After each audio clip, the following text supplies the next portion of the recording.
Muy buenas a todos y todas y bienvenidos a un nuevo vídeo.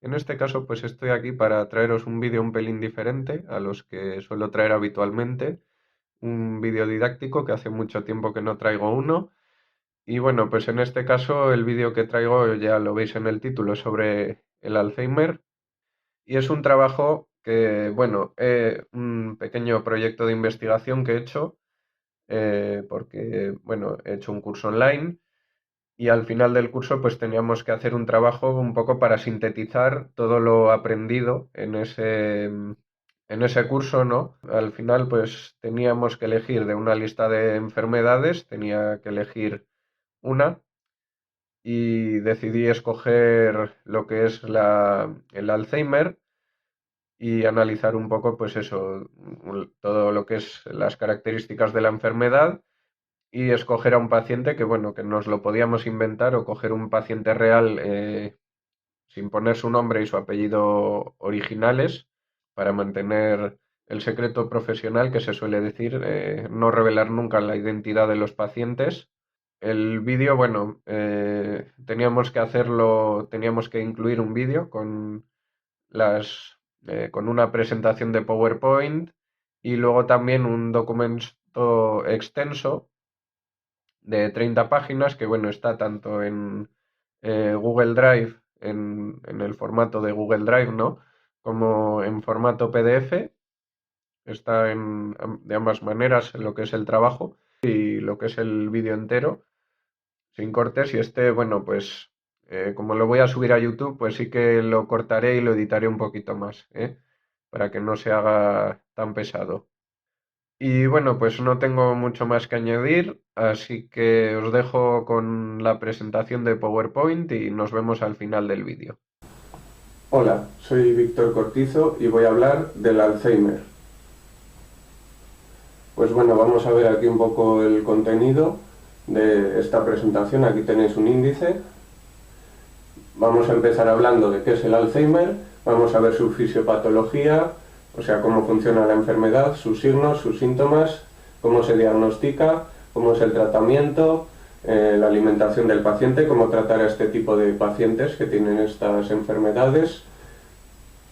Luego vamos a entrar ya directamente en la explicación del caso clínico del paciente que he escogido, vamos a ver un poco su historia clínica, cómo le diagnosticaron el Alzheimer y algunas otras enfermedades, cuál es su tratamiento, luego estrategias de educación para la salud que se usan con él y con su familia y apoyo psicológico, y luego unas conclusiones y al final pues la bibliografía. Pues bueno, yo esperé a empezar las FCT, la formación en centros de trabajo, para escoger una enfermedad y un paciente. Y pues bueno, en el centro donde estuve haciendo las prácticas, hablé con una enfermera de la planta de psicogeriatría, que es donde hice las prácticas, y allí algunos pacientes tienen Alzheimer. Entonces, pues bueno, le pregunté a una enfermera y ella me dio pues un paciente bastante complejo, que tiene varias patologías, y bueno, pues no uso el nombre real del paciente elegido porque hay que proteger sus datos personales, así que su nombre ficticio, pues bueno, me inventé un nombre ficticio que es XY. El Alzheimer, bueno, es la demencia degenerativa más común. Hay cambios microscópicos en el tejido cerebral y bueno, pues se pierde acetilcolina, que es un neurotransmisor, entonces pues las neuronas no pueden hacer la sinapsis, no pueden comunicarse. Y hay dos tipos de lesiones. Está la acumulación de placas de proteína beta-amiloide, que es la responsable, pues bueno, de que el paciente pueda aprender, pueda memorizar, pueda recordar cosas, ¿no? Y si se acumulan estas placas, pues no puede hacerlo. Y luego, por otro lado, está la acumulación de ovillos neurofibrilares de la proteína tau, que esto, bueno, lo que hace es funciona parecido a un virus, porque lo que hace es meterse en el ADN, en el material genético, y alterarlo, y por lo tanto pues crea mutaciones. Y luego, bueno, hay unos síntomas inespecíficos que son delirios, el síndrome amnésico y demencia. Bueno, pues aquí tenemos una tabla en la que os enseño los signos y síntomas en las diferentes fases de la enfermedad del Alzheimer. Por un lado tenemos aspecto físico, lo que son las actividades de la vida diaria, y luego por otro lado tenemos aspectos cognitivos y de movilidad, desorientación espaciotemporal y la comunicación. Pues bueno, en las fases iniciales hay una despreocupación por el aspecto físico y el paciente pues empieza a tener problemas con algunas situaciones rutinarias. Luego en fases ya más avanzadas, bueno, en la intermedia concretamente, pues tiene dificultad para asearse y vestirse solo, muchas veces también tienen incontinencia urinaria y fecal, y luego en fases más avanzadas pues ya son incapaces de hacer cualquier actividad de la vida diaria por sí solos y necesitan ayuda pues sí o sí. Luego, aspectos cognitivos y de movilidad, pues bueno, al principio se les olvidan algunas palabras y no pueden expresarse bien por falta de vocabulario.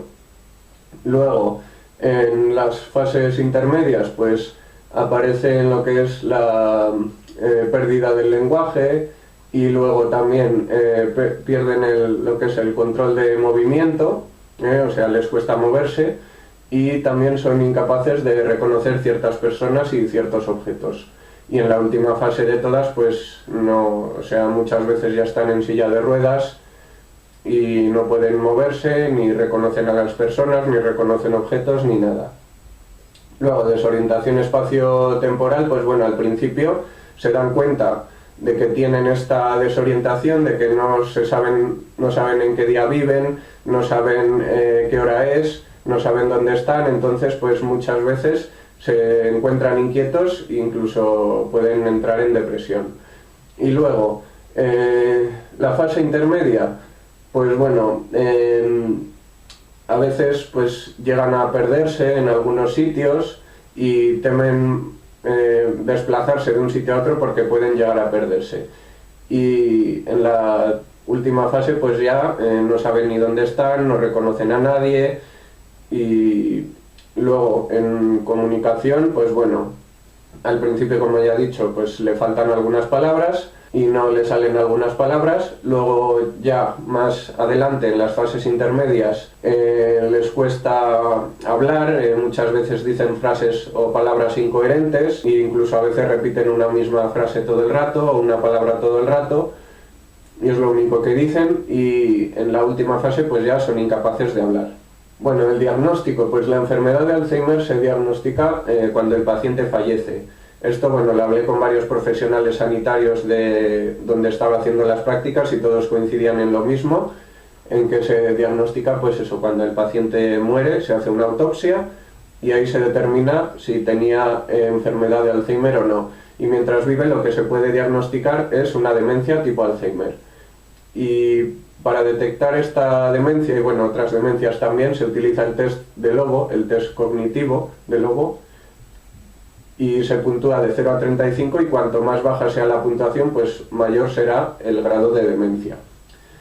Tratamiento: no existe un tratamiento que pueda curar esta enfermedad, pero sí que hay un tratamiento farmacológico y un tratamiento no farmacológico que lo que hace pues es desacelerar un poco el proceso.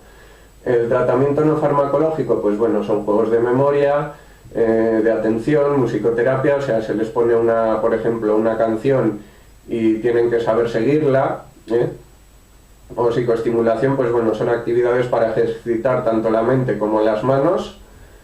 Y luego tratamiento farmacológico, pues bueno, hay medicamentos que frenan un poco, o bueno, desaceleran, como ya he dicho, lo que es el avance de la enfermedad. Otros reducen la actividad anormal del cerebro, y luego hay otros pues que son para controlar esos ataques de cólera que pueden tener a veces, también a veces se encuentran nerviosos, y luego también algunos pues necesitan tomar antipsicóticos pues para que no tengan alucinaciones, que no tengan delirios, y a veces pues bueno, los medicamentos pueden provocar náuseas e inapetencia.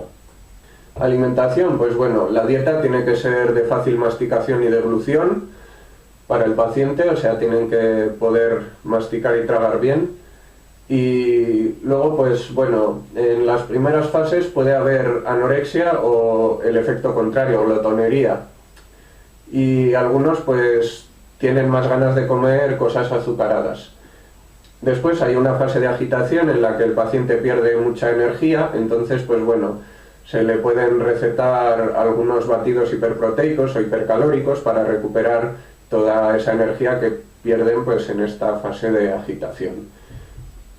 Y en fases avanzadas pues bueno, ya no comen por sí solos y hay que darles de comer a la boca, y algunos pues ni siquiera quieren comer, rehusan de la comida. Y en la fase final pues muchos ya no reconocen la comida y no mastican, no pueden tragar, y puede ser que haya que alimentarles a través de una jeringa. En cada caso, pues bueno, hay que adaptar un poco la dieta y también hay que adaptarla un poco pues a cada fase, ¿no? Vale, a la hora de atender a personas con Alzheimer pues hay que tener en cuenta todas estas cosas, hay que usar prendas de vestir que sean sencillas, programar rutinas y horarios, pues eso, darles un tablero, ¿no?, con las cosas que tienen que hacer cada hora, luego hablarles con frases cortas y sencillas, ayudarles a comunicarse, pues ya sea ayudándoles a terminar las frases o haciendo gestos también. Vigilar su higiene y su dieta también es importante, y si puede asearse, vestirse y comer solo, pues también es bueno que lo haga para fomentar su autonomía. Y luego también que coma alimentos fáciles de manipular, masticar y tragar también. Que la comida, bueno, no tiene que estar muy fría ni muy caliente, porque el paciente suele rehusar de la comida en estos casos.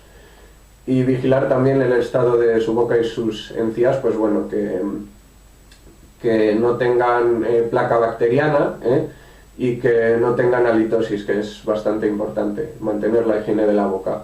Y luego pues que no se lleve a la boca objetos no comestibles, que a veces los confunden.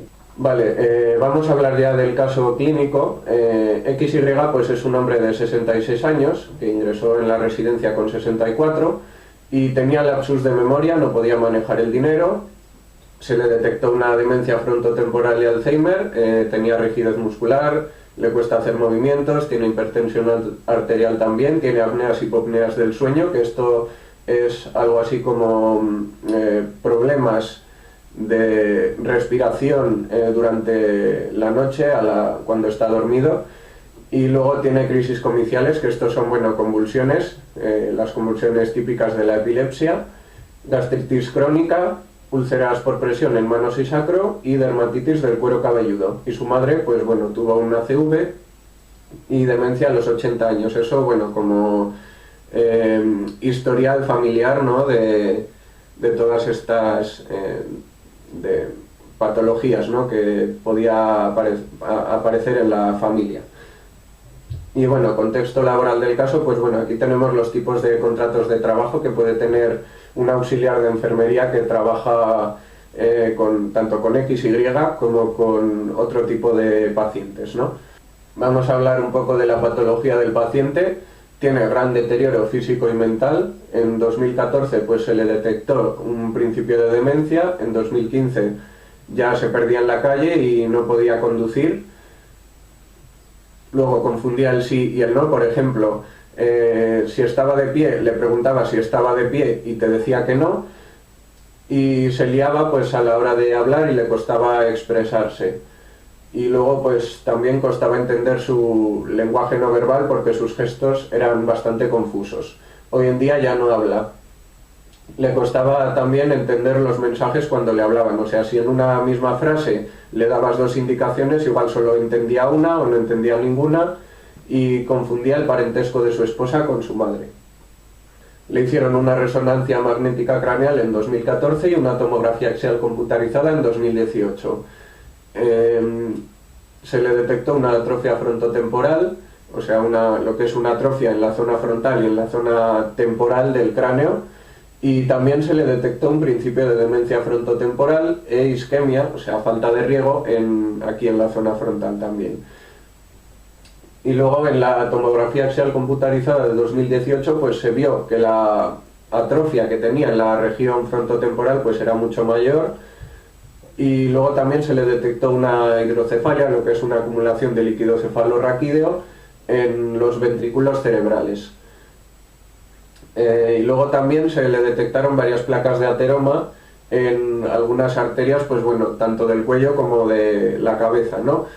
Y estas placas de ateroma, pues bueno, lo que hacen básicamente es impedir, bueno, o reducir la cantidad de flujo sanguíneo que puede llegar al cerebro. Entonces, como el riego sanguíneo no llega bien, pues esto ocasiona bastantes problemas de riego en la zona cerebral y no llega la sangre a todas las partes del cerebro. Y luego también se le hizo el test de Lobo, donde sacó muy baja puntuación. El tratamiento, pues bueno, tiene aquí para tratar la fiebre y dolor, para tratar esas secreciones bronquiales que tiene durante las apneas y hipopneas del sueño. Luego también toma un batido hiperproteico hipercalórico porque tiene déficit nutricional. Y luego también el gel tópico pues se le da durante los días que se le hace el baño, se le da este gel tópico en la cabeza. Y luego también toma el levetiracetam para tratar sus crisis epilépticas, y sí, es importante que lo tome pues porque si no le dan crisis epilépticas. Y luego también tiene para tratar su gastritis crónicas, también tiene para cuando hace deposiciones, y luego pues se lo toma pues el paracetamol, que se lo toma solo cuando tiene dolor. Y bueno, pues ya veis aquí todos los medicamentos que toma el paciente y con qué frecuencia. El plan de atención individual, pues bueno, es un plan de atención que se hace en la residencia y se tienen en cuenta todos estos ítems: la alimentación, eliminación, higiene y vestido, movilización y deambulación, sueño y descanso, pertenencias y ayudas técnicas, comunicación y conducta, la familia y las actividades. Y bueno, aquí vemos también un poco pues cómo es la cama del paciente. Tiene un colchón antiescaras para evitar que le salgan úlceras por presión, y bueno, ya veis aquí las indicaciones que le dan para los cambios posturales y para evitar la presión de ambas rodillas tanto en la cama como en la silla. Y aquí tiene pues bueno todas sus cremas, tiene aquí los pañales que se le ponen durante la noche y el camisón, y tiene ahí también los del día siguiente. Bueno, la mujer de XY pues tiene formación sanitaria, es auxiliar de enfermería, entonces pues ella ya tiene bastantes conocimientos respecto a la enfermedad de su marido y respecto a los cuidados que tiene que recibir. Y siempre está muy pendiente de todas las indicaciones y los consejos que le dan los profesionales de la residencia.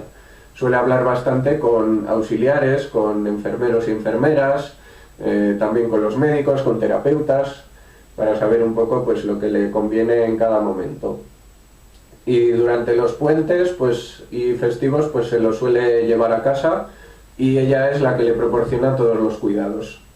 Bueno, se le estableció un horario a XY,